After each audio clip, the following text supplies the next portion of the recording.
Hello and welcome to our Easter Christian Assembly. Well, I am not on my own today. I've got two helpers. This is Cheeky, the white one, and this is Emmy because she's always into the jewelry and she's always been pecking my ring with emerald on. So there we go. We've got two visitors with us and they're very appropriate because you know what? We're celebrating Easter in just a few days. And I hope you will be celebrating Easter at home with your parents or guardians, or grandparents, brothers and sisters. You'll have maybe a treasure hunt and something else exciting. And I really hope you also have a great weather as well. But I'll let Emmy go, and so is Cheeky. There we go, Cheeky, there we go. Maybe you'll see them later.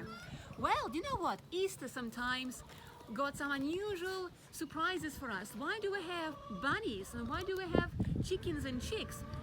Representing Easter. And what about the chocolate eggs or the ordinary eggs? You know what, I didn't bring ordinary eggs, but these are special eggs and I'll tell you about them later. They're called resurrection eggs. We're going to do a special egg hunt and we're going to find all of those eggs.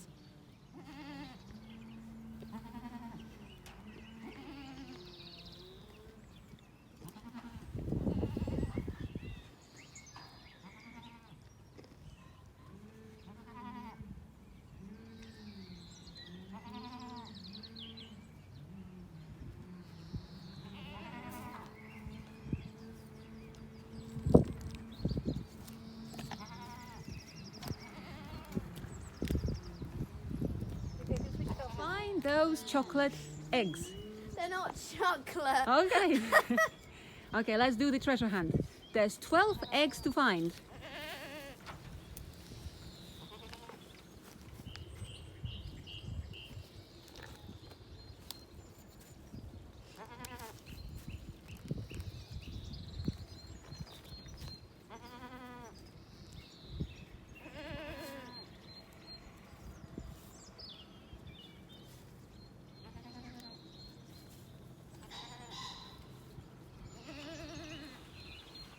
So we've got all our eggs found in our Easter hunt.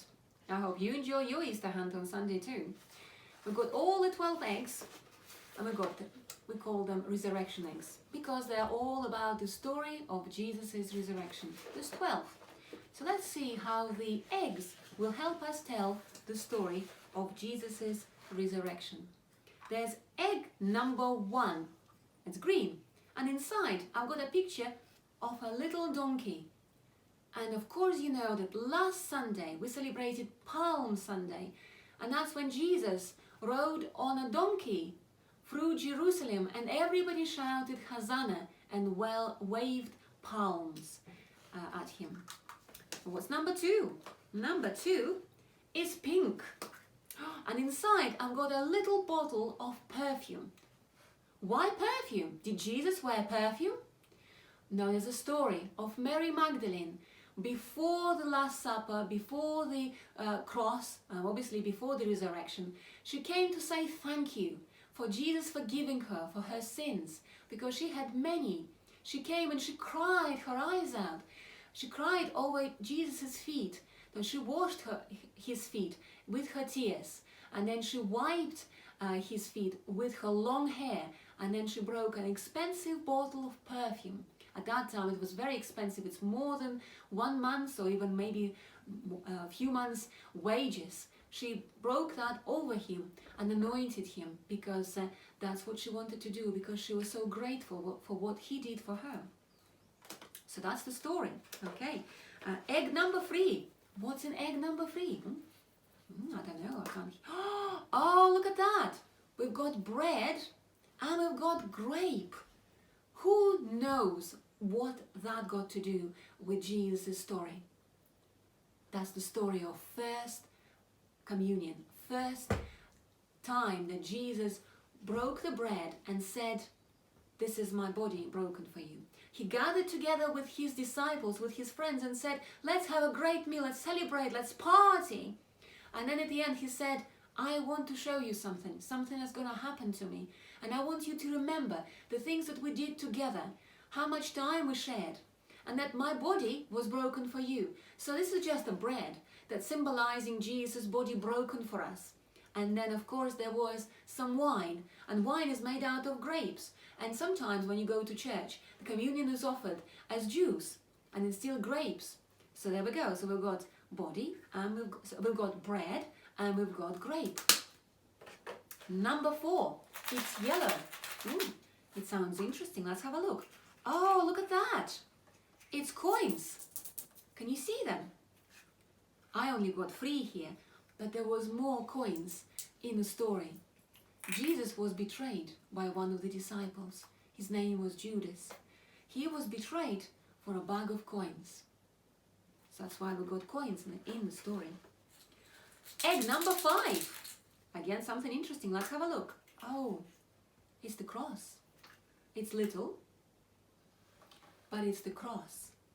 And the cross is where Jesus died for us. He died to set us free from all the sin, from all the sickness, from all the bad stuff, so we can have life, and life in its fullness. That's what we believe as Christians. So cross is pretty important. That's why we draw cross in all the Easter stories. Number 6, a little bit of shaking there. It's green. Look at this. It's a tiny crown made out of a thorny, thistly thing. Do you know that when Jesus was crucified, they put a crown made out of thorns that dug into his forehead and made his forehead bleed? It wasn't very pleasant. So there was a crown made out of thorns. And what about number 7? It's back to yellow. Oh, it's a dice. What has got dice to do with Easter? Well, Jesus had a very expensive robe that King Herod put on him when he sentenced him to death. He was laughing at Jesus, and he gave him his own robe. And when Jesus was crucified, the robe was not on him. The robe was on the floor. And the soldiers saw the expensive garment and said, "I will have it. No, I'll have it. No, I'll have it." And so they thrown the dice, and whoever got the right number won that piece. Egg number 8. What's inside there? Let's have a look. Oh, it's a nail. We use nails all the time for putting pictures on the walls, for making things up. Obviously not ourselves, but maybe our parents and grandparents do that, but you've seen nails about. What has nails got to do with Easter? Well, to hang on a cross, Jesus was put on the cross by big nails that went through his flesh and bone, right through his hands and through his feet. And that's how he died. So that's number 8. Number 9, it's pink. There's no sound at all.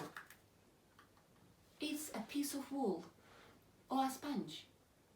When Jesus was thirsty and he was on the cross already, he was dying, he asked for something to drink. And the soldiers have dipped a sponge in a mix of vinegar with water, and they gave it to him to drink. Number 10. Something interesting there too. Oh, it's spices. Look at that. Spices like you would put maybe in a soup or meat or something else. I'm sure your mom and dad and grandparents know what they look like, and maybe you have seen them too. But what has that got to do with Jesus' death and resurrection? Well, when he died and he was in a tomb, some of his friends, who were women, they came to anoint his body to make it smell nicer. And they brought some special spices and special aromas. We just got 2 eggs left. We're almost through the story. The egg number 11. It's orange. There's something there too. It's a stone. A stone? I'm sure you know. When Jesus died, his body was put in the tomb, and a big stone was rolled across it so nobody could go in. The soldiers were guarding the tomb. And when he rose again, and he was not in the tomb any longer, the angel rolled the stone away. Jesus was not there already, so why did he do that? To let you and me know that he was not in a tomb anymore.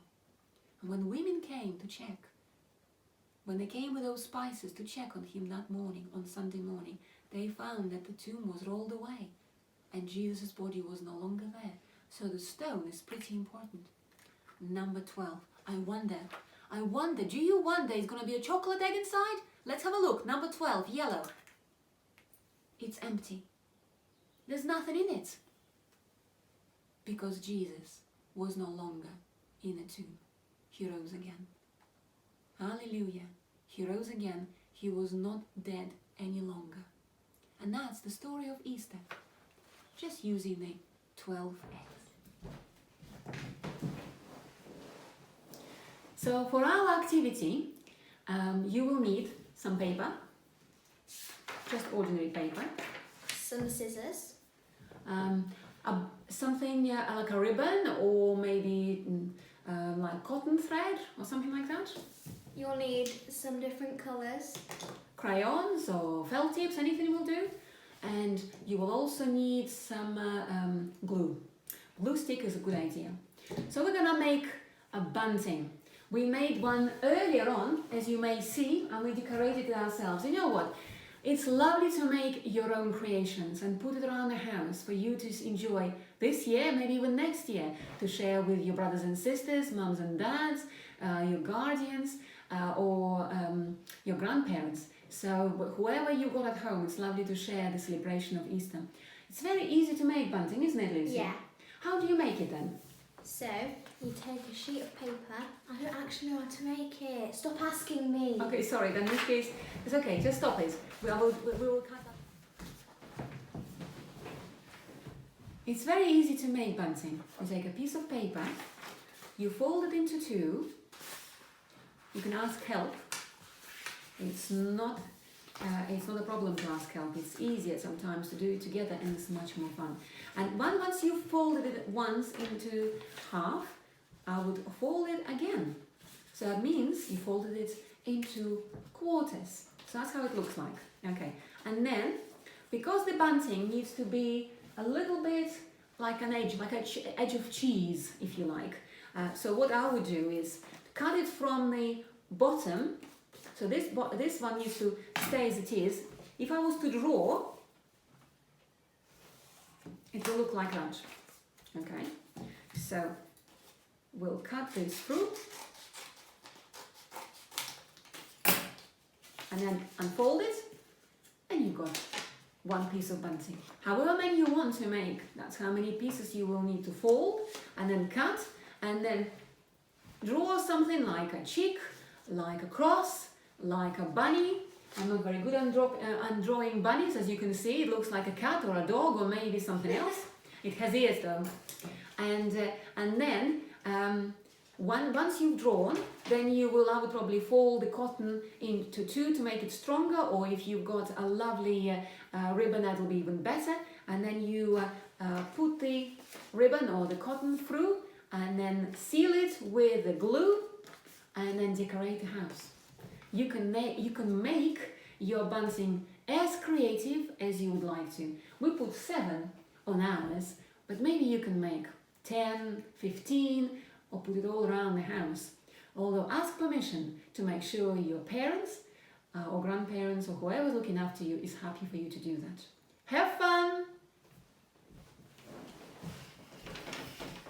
Hope you enjoyed the session, and I hope you can share with us what you have created with your buntings, and maybe the size of the chocolate eggs that you got, and any other presents and things, and maybe your treasure hunts. Would love to see the pictures and would like to find out what you've been up to. Please like YouTube video as well. Take care and we'll see you soon. Bye!